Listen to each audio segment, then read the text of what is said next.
Quick কোয়েলের ফ্রেন্ডসরা আশা করি খুব ভালো আছো। ছোটোবেলায় শীতকাল আসলেই মনে পড়তো কড়াইশুঁটির কচুরি খেতে হবে, আর এটা যেন একটা অন্যরকম আনন্দ। এখানে যেহেতু সারা বছরই ঠান্ডা থাকে, তাই আর কড়াইশুঁটি সবই ফ্রোজেন পাওয়া যায়, আলাদা করে সেই মজাটা আসে না। তবুও এখন যখন অফিসিয়ালি শীতকাল, তাই ভাবলাম বানিয়ে ফেলি।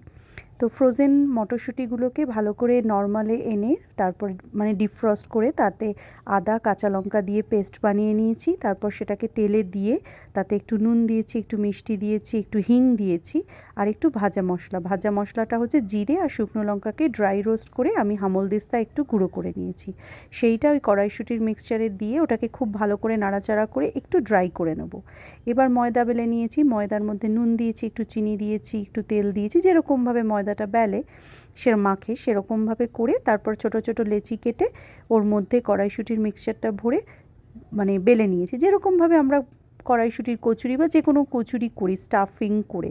তো সেভাবে করে তারপরে ছাঁকা তেলে ভেজে নিয়েছি। ব্যাস, কড়াইশুঁটির কচুরি রেডি। আর সাথে ছিল ছোলার ডাল।